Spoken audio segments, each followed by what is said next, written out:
To ಸೋನ್ blog YouTube channel. ಇವತ್ತಿನ ಒಂದು ವಿಡಿಯೋದಲ್ಲಿ ನಾನು ನಿಮಗೆ ಬೆಂಡೆಕಾಯಿ ಸಾಂಬಾರು ಹೇಗೆ ಮಾಡೋದು ಅಂತ ಈ ವಿಡಿಯೋ ಮೂಲಕ ತಿಳಿಸ್ತಾ ಇದ್ದೀನಿ. ನೀವೇನಾದ್ರು ಫಸ್ಟ್ ಟೈಮ್ ನನ್ನ ಚಾನಲ್ ನೋಡ್ತಾ ಇದ್ದರೆ ಲೈಕ್ ಮಾಡಿ, ಹಾಗೆ ಸಬ್ಸ್ಕ್ರೈಬ್ ಆಗಿ. ಹಾಗೆ ಈ ಒಂದು ರೆಸಿಪಿನ ಶುರು ಮಾಡೋಣ ಬನ್ನಿ. ಫ್ರೆಂಡ್ಸ್, ನಾನಿಲ್ಲಿ ಸ್ವಲ್ಪ ಬೆಂಡೆಕಾಯಿನ ಈ ರೀತಿ ಕ್ಲೀನ್ ಮಾಡಿ ಕಟ್ ಮಾಡಿ ಇಟ್ಕೊಂಡಿದ್ದೀನಿ. ನಿಮಗೆ ಜಾಸ್ತಿ ಬೇಕಂದರೆ ಜಾಸ್ತಿ ಯೂಸ್ ಮಾಡ್ಬೋದು. ಸಾಂಬಾರಾಗಿರೋದ್ರಿಂದ ಸ್ವಲ್ಪ ಹಾಕಿದರೆ ಸಾಕು. ಮತ್ತು 1 ಕಪ್ ಅಷ್ಟು ತೊಗರಿಬೇಳೆನ ಕ್ಲೀನ್ ಮಾಡಿ ಈ ರೀತಿ ನೆನೆಸಿಟ್ಕೊಂಡಿದ್ದೀನಿ. ಈಗ ಇದರಲ್ಲಿ 2 ಟೊಮೆಟೊಸ್ನ ಕಟ್ ಮಾಡಿ ಹಾಕ್ಕೊಳ್ತಾ ಇದ್ದೀನಿ. ಹಾಗೆ ಸ್ವಲ್ಪ ಬೆಳ್ಳುಳ್ಳಿ ಮತ್ತು ಸ್ವಲ್ಪ ಈರುಳ್ಳಿ ಕೂಡ ಕಟ್ ಮಾಡಿ ಹಾಕ್ಕೊಳ್ತಾ ಇದ್ದೀನಿ. ಹಾಗೆ 1/4 ಸ್ಪೂನಷ್ಟು ಅರಿಶಿನ ಪುಡಿ ಕೂಡ ಹಾಕ್ಕೊಂಡಿದ್ದೀನಿ. ಈಗ ಇದಿಷ್ಟನ್ನು ಕುಕ್ಕರಲ್ಲಿ 2 ರಿಂದ 3 ವಿಸಿಲ್ಸ್ ಬರೋವರೆಗೂ ಬೇಯಿಸ್ಕೋಬೇಕು. ಫ್ರೆಂಡ್ಸ್, ಈಗ ಬೇಳೆ, ಟೊಮೆಟೊ, ಈರುಳ್ಳಿ ಇದಿಷ್ಟನ್ನು ಬೇಯಿಸ್ಕೊಂಡಾಗಿದೆ. ಇದನ್ನು ಸೈಡಲ್ಲಿ ಇಡೋಣ. ಮತ್ತು ಈಗ ಮಸಾಲ ಪ್ರಿಪೇರ್ ಮಾಡ್ಕೊಳ್ಳೋಣ. ಒಂದು ಮಿಕ್ಸರ್ ಜಾರಿಗೆ 1/4 ಕಪ್ ಅಷ್ಟು ಹಸಿ ತೆಂಗಿನಕಾಯಿ ಪೀಸಸ್, 5 ಒಣಮೆಣಸಿನ್ಕಾಯಿ, ಸ್ವಲ್ಪ ಕಾಳು ಮೆಣಸು ಮತ್ತು 1/4 ಸ್ಪೂನ್ ಜೀರಿಗೆ, ಅರ್ಧ ಸ್ಪೂನ್ ಕೊತ್ತಂಬರಿ ಬೀಜ ಇದಿಷ್ಟನ್ನು ಹಾಕ್ಕೊಂಡು ಈಗ ಗ್ರೈಂಡ್ ಮಾಡ್ಕೊಳ್ಳೋಣ. ಮತ್ತು ರುಬ್ಬುವಾಗ ಸ್ವಲ್ಪ ನೀರು ಸೇರಿಸ್ಕೊಂಡು ರುಬ್ಕೋಬೇಕು, ಫೈನ್ ಪೇಸ್ಟ್ ಮಾಡ್ಕೋಬೇಕು. ಈಗ ಇನ್ನೊಂದು ಸರಿ ಬ್ಲೆಂಡ್ ಮಾಡ್ಕೊಳ್ಳೋಣ. ಫ್ರೆಂಡ್ಸ್, ಈಗ ಮಸಾಲ ರುಬ್ಕೊಂಡಾಗಿದೆ. ಈಗ ಇದನ್ನು ಸೈಡಲ್ಲಿ ಇಡೋಣ ಮತ್ತು ಒಗ್ಗರಣೆ ಶುರು ಮಾಡೋಣ.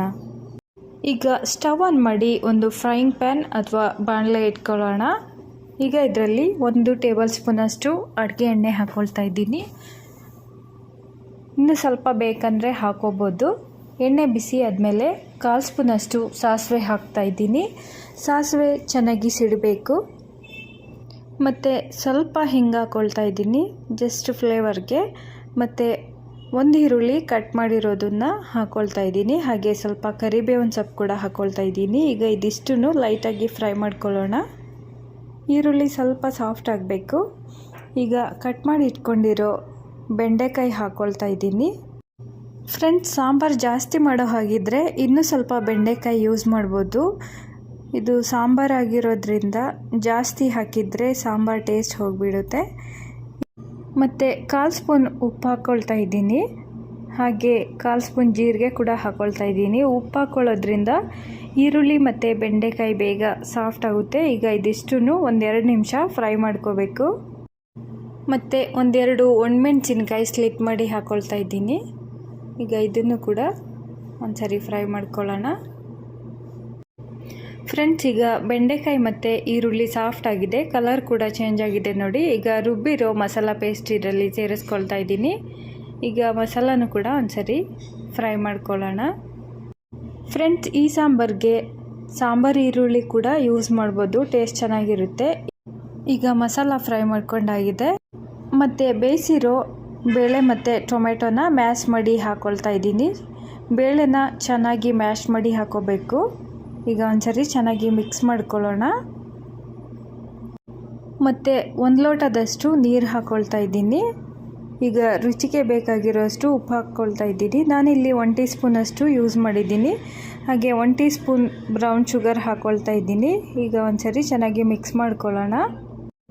ಸಾಂಬಾರು ಗಟ್ಟಿ ಇದೆ ಅನಿಸಿದರೆ ಇನ್ನು ಸ್ವಲ್ಪ ನೀರು ಹಾಕೋಬೋದು. ಇಲ್ಲ ನಿಮಗೆ ಗಟ್ಟಿನೇ ಇರಬೇಕನ್ಸಿದ್ರೆ ನೀರೇನು ಎಕ್ಸ್ಟ್ರಾ ಹಾಕೋದು ಬೇಡ. ಈಗ ಮಿಕ್ಸ್ ಮಾಡಿದ ಮೇಲೆ ಲಿಡ್ ಕ್ಲೋಸ್ ಮಾಡಿ ಒಂದು 10 ನಿಮಿಷ ಬಾಯ್ಲ್ ಮಾಡ್ಕೋಬೇಕು.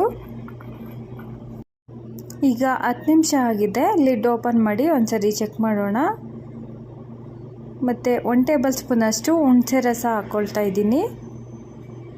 ಈಗ ಒಂದು ಸರಿ ಮಿಕ್ಸ್ ಮಾಡೋಣ. ಈಗ ಸಾಂಬಾರು ಚೆನ್ನಾಗಿ ಬಾಯ್ಲ್ ಆಗಿದೆ. ಸ್ಟವ್ ಆಫ್ ಮಾಡೋಣ. ಕೊನೆಯಲ್ಲಿ ಸ್ವಲ್ಪ ಕೊತ್ತಂಬರಿ ಸೊಪ್ಪು ಹಾಕ್ಕೊಳ್ತಾ ಇದ್ದೀನಿ. ಈ ರೀತಿ ಕೈಯಿಂದ ಬಿಡಿಸಾಕೋದು ಒಂಥರ ಚೆನ್ನಾಗಿರುತ್ತೆ, ಅದಕ್ಕೆ.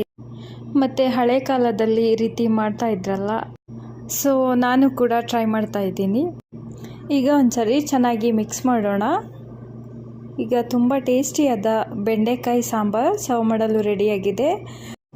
ಫ್ರೆಂಡ್ಸ್, ಸರ್ವ್ ಮಾಡೋದಕ್ಕಿಂತ ಮುಂಚೆ ಒಂದ್ಸರಿ ಟೇಸ್ಟ್ ನೋಡ್ಕೊಳ್ಳಿ. ಉಪ್ಪು ಹುಳಿ ಖಾರ ಬೇಕಂದರೆ ಹಾಕೋಬೋದು.